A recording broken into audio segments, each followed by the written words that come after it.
Ladies and gentlemen, Adam Schefter. Yeah, Hey, Shefty, how you doing, brother? What's going on there, Pat? How you doing? I'm great. Thank you for joining us. Obviously, huge one between the Cardinals and the Cowboys tonight. We'll chit-chat about that a little bit later. Through the first 15, one of our headlines was the injuries. Feels like this was the worst weekend around the NFL, and today's a day where we're waiting on scans. Is that kind of how this normally works out, Shefty? Well, there have been some bad weeks in the NFL. This is another one of them. Obviously, you have Jayden Daniels last night. That was really troubling to see and watch, and see him be escorted off the field with his left arm in a brace. Look, here's the deal. He's having the MRI today. It's dislocated his elbow. I mean, it's not going to be any different in the result there. And he's going to be out indefinitely. So Washington would have to keep alive its season and turn it around at 3-6 for him to have a chance to come back. And I would think it's safe to assume that Washington is going to be, moving forward, extraordinarily careful about when it puts back in Jayden Daniels. And so if they're not winning here in the weeks to come, then I think there's a real chance that we've seen the last of Jayden Daniels this season. Man. I think that's in the realm of possibility. Yeah. He's definitely, it's possible his season is over. The whole thing was troubling. You never want to see a player like that go down. You never want to see a player like that go down midway through the fourth quarter, down 31 points. That franchise has been through that before, and it's unfortunate the way the whole thing unfolded. Yeah, I agree. And watching along live at the time, because I couldn't fall asleep, because I guess I'm just a sicko, and listening to Tirico and Collinsworth try to fill time was certainly something I was enjoying while I was watching it. And then you see that injury happen. It's like, oh, that's nasty, nasty. And then this morning I saw it. They were blurring it out on SportsCenter. That's how nasty it was. So obviously the future of the franchise, they're going to be careful with. We respect that. Let's talk about some of the other injuries that took place. Obviously, Tucker Kraft had a knee. Joe Alt had a knee, or an ankle. Travis Hunter had a knee in practice. Do we know anything on, or any updates on any of those particular guys? Tucker Kraft, the test came back today. Torn ACL confirmed. Out for the season. Just brutal.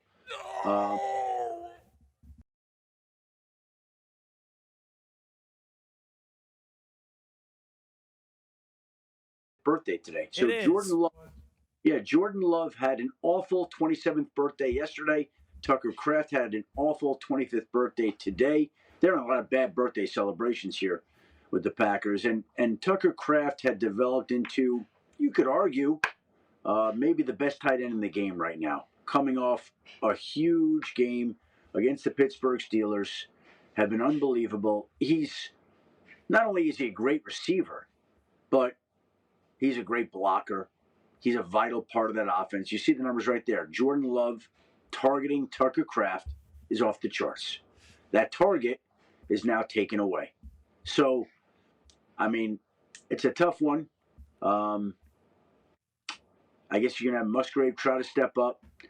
I wouldn't think that they'll try to do anything at the trade deadline, but just a bad injury. Yeah, it sucks. Jayden Daniels, all these suck, by the way, because they're all superstars, which is something to think about. Joe Alt, ankle, and Travis Hunter would be the two from that particular. Travis Hunter came out of practice. He's on IR. They said his ACL was intact. That means they were scared it was an ACL, it sounds like. Putting him on IR is just to make sure he's 100%, or what are you hearing out of there, the news that dropped on Friday from Thursday's practice? Well, first of all, Travis Hunter is somebody that doesn't miss time. So when he goes down and he's out for 4 weeks, at minimum, that tells you it's not great. And I think it's going to be, my sense is it's going to be beyond that. It's going to be, as I was told, it's going to be, quote unquote, a while before Travis Hunter comes back. Jeez. And Jacksonville has been winning. And as long as they stay alive, I think we could see Travis Hunter again later this season. But I put this a little bit in the Jayden Daniels category. You're going to be careful with this guy. And they're in the playoff race right now, and they're doing a great job. But if they're not, you're not going to rush this guy back. You're going to be careful. And so I think it'll be a little while before we see Travis Hunter again this season. I don't know exactly when, but as I was told over the weekend, it's going to be a while. Travis Hunter, we will miss you, brother, yeah. Especially in this time where A lot of growth can still happen for Travis Hunter on both sides of the ball. We'll miss him. Joe Alt with an ankle. We know what the Chargers are with Joe Alt. Obviously, the stats were a little bit polar whenever it was with Joe Alt, without Joe Alt. What should we be thinking here with Joe Alt as you look ahead? Well, I go back and look. He hurt his ankle in week 2, I believe it was, or when was it against the Giants? When did the Chargers play the Giants? What week was that? Is that week 2, 3, whatever it was? Because Neighbors tore his ACL in that game, and before Neighbors went down, Joe Alt basically was carted off in that game with a high ankle sprain to the same ankle. Oh, he rested it, rehabbed it, and was able to come back weeks later. This time, my understanding is he's going to have a surgical procedure done to help stabilize the ankle. So whatever he missed last time, and I'd have to go look it up, I would think he's going to miss more time now. I'm going to guess he missed about 4 or 5 weeks. So, again, probably, hopefully, maybe, later this season, maybe.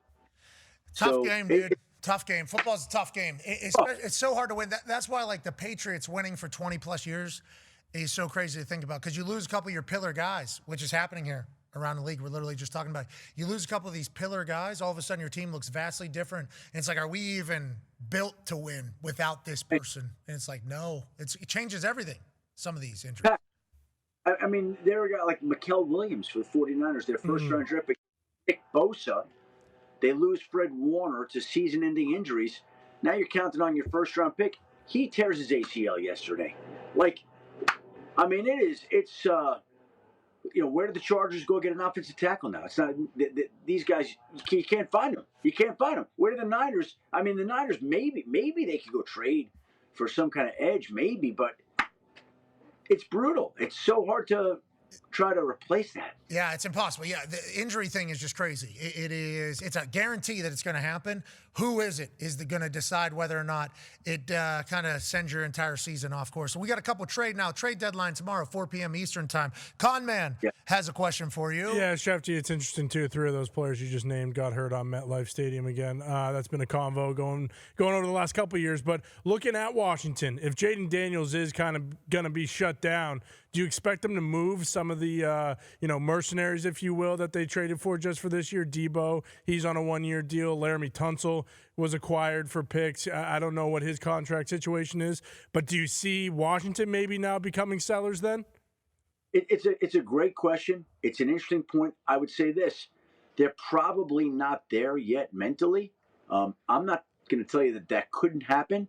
It's funny. I had a team say something like that to me this morning. But every team approaches this differently. And obviously this is fresh in their building this morning.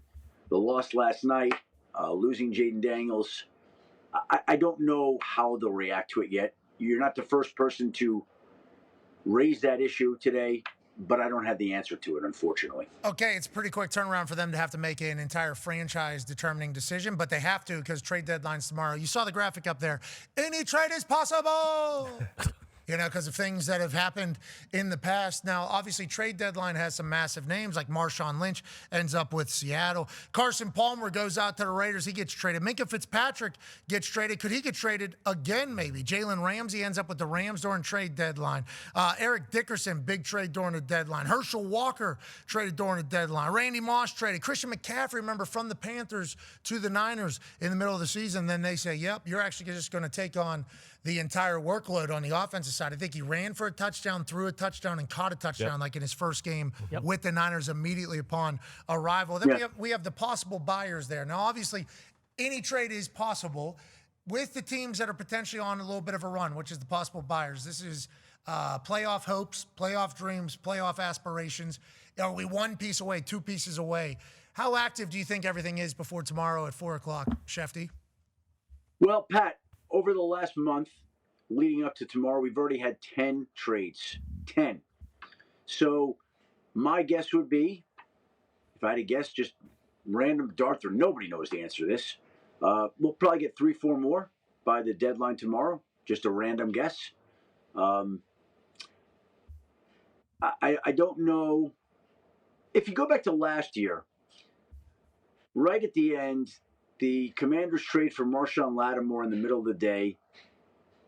there was another notable move. And then at the end, the Steelers traded for Preston Smith and the Jets traded for Mike Williams. And I think what happens, at least last year, right before the deadline, you see guys just kind of unload guys for whatever they can get back. Like Dallas has Mozzie Smith.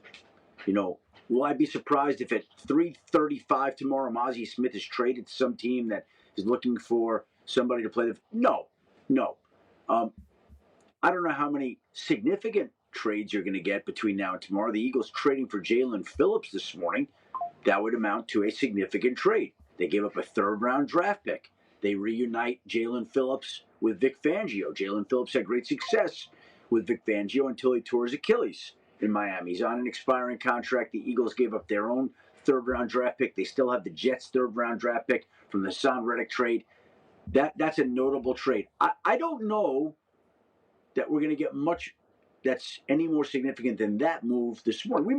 We might. Seattle is interesting. Yes, they are. They're a problem, Schefter. They are very good at football. Pat, as my friend Brian Windhorst would say, something is going on in Seattle. Oh. Yep. Something is going on in Seattle. Seattle would be a team to watch. He said a lot. I think Seattle would be a fantastic team to get traded to. Now, It's far. Okay. Certainly. It's way over there. So we don't really get a chance to talk about it as much as we should because of how far it is and removed from everything.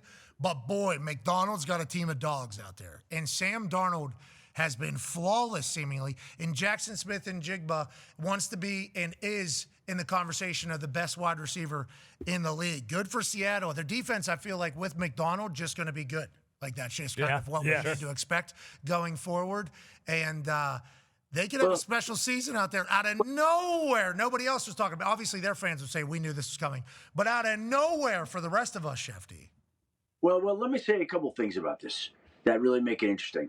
First of all, they move on from Geno Smith and get a quarterback who winds up being cheaper than Geno Smith, who has been more productive this season than Sam Darnold. And I can just tell you that they have been incredibly impressed with Sam Darnold from the moment he showed up there. Like, leadership, talent, throws like that, it's been a home run. So they have him. They also have a lot of young talent that they're going to have to pay here in the future years. So they've got Jackson Smith and Jigba, who they're going to want to pay. Yeah. They've got Charles Cross, their left tackle, who they're going to want to pay. They've got Devin Witherspoon, who they're going to want to pay. So you can't pay everybody, which is why we're seeing the names Boye Mafe and Reek Woolen come up at the deadline. My point is, if they do something with those guys, I don't think that they would be isolated moves because they would be getting back compensation. They'd be freeing up caps. I think that would give them more flexibility if anything happens. But by the way, nothing may happen. They're rolling along. They're the best record in the NFC. They may just decide to stand down and stand pat. But Seattle is interesting. Yeah, Seattle is interesting. And would you want to trade away very good pieces when you're maybe in the middle of a Super Bowl run? That's a decision you have to make while you're trying to build your foundation. All right, a couple minutes left here. Let's hit another interesting situation. Go ahead, AP Tone. Yeah, very interesting, Schefty. Obviously, the Bengals lose in tremendous fashion yesterday. And you see Jamar Chase in the tunnel talking about, can we get one stop? Chase Brown at his locker after the game, can we get one stop? It feels like that locker room is in a bad situation. Obviously, they have the guys who are requesting trades on the defensive side. Can you give us any insight into the Cincinnati Bengals locker room right now? What may be going on just overall with that team? Well, the good thing is they're on a bye week this week, so they can't give up 40 points again. They might. They've scored in the last 2 weeks 80 points. 80 points. And they're the first team since the 1966 New York Giants to score 80 points or at least 38 in back-to-back weeks and not win a game. 1966. You know how long ago that was, Pat? That was the year I was born. Yeah, 39 years. You said how many? 66? I couldn't hear because the leaf blower in the back. It sounds like we're getting some. Yeah, they're taking care of it. Wow. Hey, Leaves are falling. we got Leaves are good falling. people out there, though. Yeah, it's got those orange leaves down there, some of the crinkly, crackly ones.